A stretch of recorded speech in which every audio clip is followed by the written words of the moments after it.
Hello dear viewers, mirror application চ্যানেলে সকলকে স্বাগতম। আশা করি সকলে ভালো আছেন।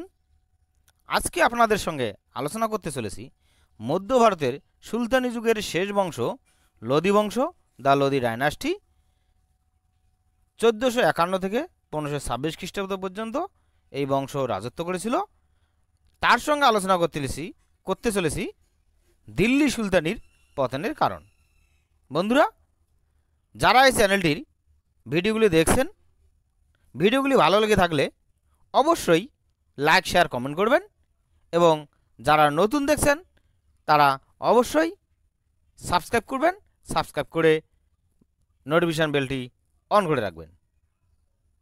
আজকে আলোচনা করতে চলেছি লোদি বংশ। সুলতান ফিরোজ শাহ তুগলকের শাসনকালে লোদি বংশীয় মালিক বহরম লোদি ভারতে আসেন। বহলুল লোদি হলেন বহরমের পৌত্র।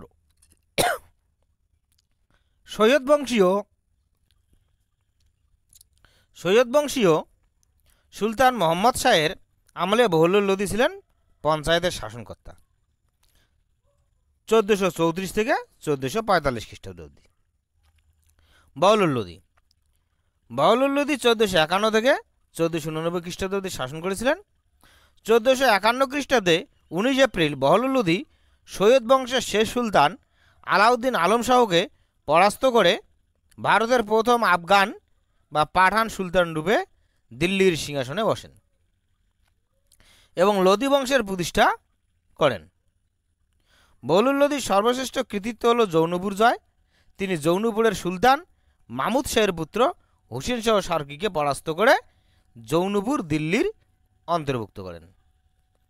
বন্ধুরা, এখানে একটা বিষয় আছে, সুলতানরা হবে না, সুলতান রূপে হবে, অন্তর্ভুক্ত করেন। বহলুল তার জ্যেষ্ঠ পুত্র বরবাক শাহকে জৌনপুরের শাসক নিযুক্ত করেন।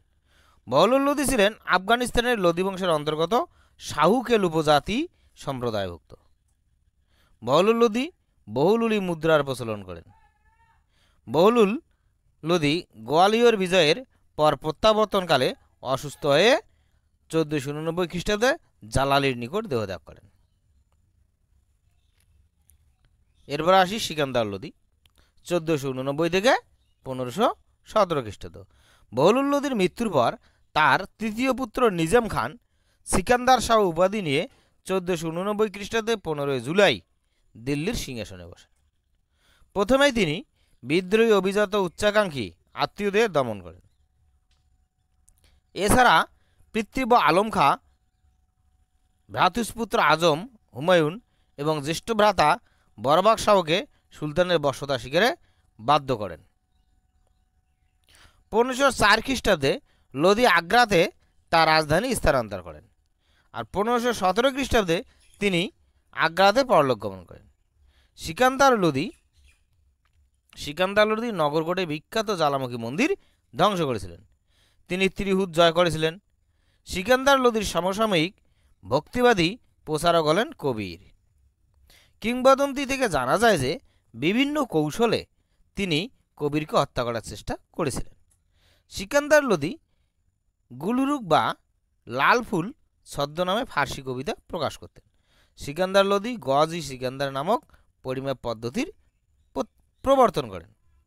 ঐতিহাসিক ডক্টর কেশ লালের মতে সিকান্দারের 29 বছরের রাজত্বকাল ছিল গৌরবময়।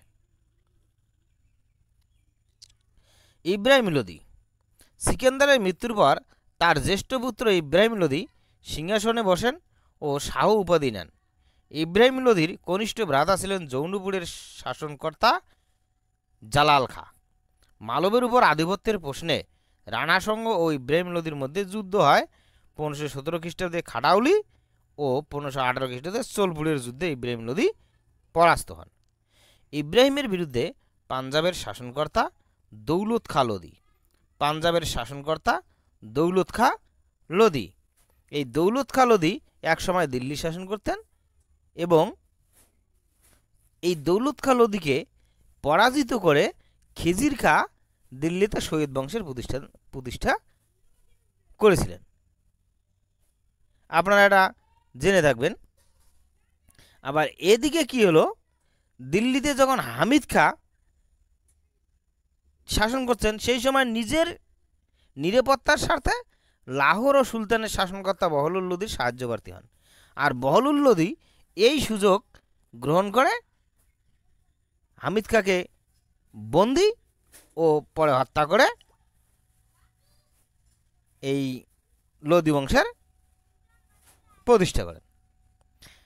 তাই এই দৌলত খাঁ লোদি এবার কি করলো, দৌলত খাঁ লোদি এবং ইব্রাহিমের কাকা মানে ইব্রাহিম লোদির কাকা আলম খাঁ লোদি, যারা শাসকের অধীনে বর্ষতা স্বীকার করেছিলেন, তাদের মনে অসন্তোষ ছিল অনেকটা। এই অসন্তোষের কারণে এরা কি করলো, যে ইব্রাহিম লোদির বিরুদ্ধে চক্রান্ত করে কাবুলের অধিপতি বাবরকে দিল্লি আক্রমণের জন্য আমন্ত্রণ জানালেন। তাকে কাবুলের অধিপতি বাবরকে। আর 1526 খ্রিস্টাব্দে 20 এপ্রিল পানিপথের প্রথম যুদ্ধে বাবর ইব্রাহিম লোদিকে পরাজিত ও নিহত করে ভারতে মুঘল সাম্রাজ্যের ভিত্তি স্থাপন করেন। ভারতের ইতিহাসে এক নতুন অধ্যায়ের সূচনা হলো। সেটা কি? ভারতের ইতিহাসে এক নতুন সাম্রাজ্যের সূচনা হলো, নতুন বংশের সূচনা হলো। সেটা হচ্ছে মুঘল সাম্রাজ্য। লোদি বংশের বা লোদি মানে সুলতানি শাসনের অবসান ঘটল আর মুঘল সাম্রাজ্যের পত্তন হলো বা ভিত্তি স্থাপন হলো।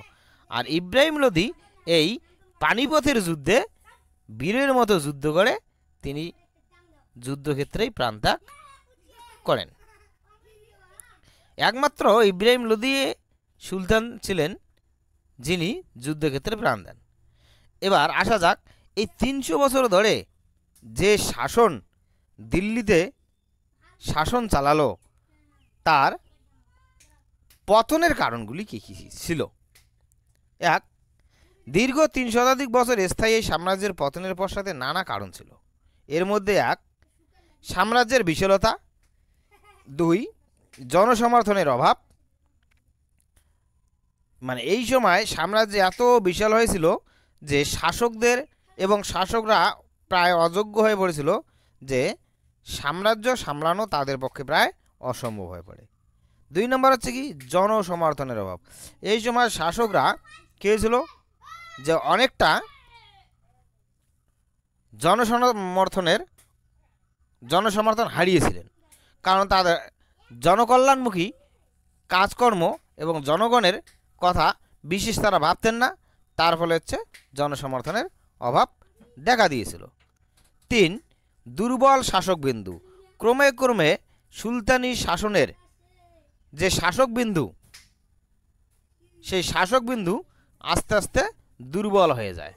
তাদের দৃঢ় কোনো শাসন ক্ষমতা প্রচলন করার ক্ষমতা ছিল না। 4, দুর্বল সেনাবাহিনী। সেনাবাহিনীর গঠনও ছিল অনেকটা দুর্বল। এই দুর্বল সেনাবাহিনী দিয়ে দিল্লি রক্ষা করা সম্ভব ছিল না। 5, অভিজাত শ্রেণীর অবক্ষয়। আর এই সময় অভিজাত শ্রেণীদের মধ্যে অবক্ষয় ছিল, অনেকে বিভিন্ন রকম অপকর্ম মানে দুর্নীতির সঙ্গে জড়িয়ে পড়েছিলেন। আর এই সময় কী হয়েছিল, কৃতদাসদের সংখ্যা বৃদ্ধি পেয়েছিল। ধর্মীয় অসহিষ্ণুতা এবং ধর্মীয় অসহিষ্ণুতা দেখা দিয়েছিল। তার ফলে অমুসলমান বা বিধর্মীরা যারা ছিলেন তারা সম্রাটের বা এই শাসন ক্ষমতার প্রতি পূর্ণ আস্থা রাখতে পারেনি।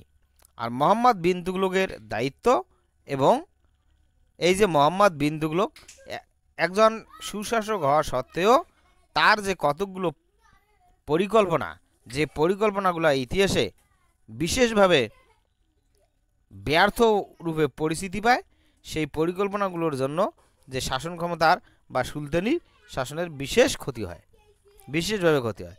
ফিরোজ শাহ তুগলকের দায়িত্ব, এবং এই তুগলক বংশের যে শাসকরা ছিলেন তাদের মধ্যে ফিরোজ শাহ তুগলকের যে একটা বিশেষ ভূমিকা রাখার দরকার ছিল, তিনি সেরকম ভূমিকা রাখতে পারেননি।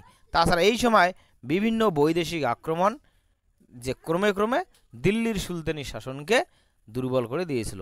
এই সময় যেমন তৈমুর লং ভারত আক্রমণ করেছিলেন, সৈয়দ বংশের প্রতিষ্ঠা হয়, তার ফলে দিল্লির শাসন ক্ষমতা অনেকটা দুর্বল হয়ে পড়ে। এই সব কারণে দিল্লি শাসনের না দিল্লির সুলতানি শাসনের পতন ঘটে। বন্ধুরা, আশা করি আপনাদের ভালোই লেগেছে ভিডিওর, এবং যদি ভালো লেগে থাকে তাহলে অবশ্যই লাইক শেয়ার কমেন্ট করবেন। Thank you for watching. Mid of চ্যানেলের পক্ষ থেকে সকলকে ধন্যবাদ। Please subscribe my YouTube channel.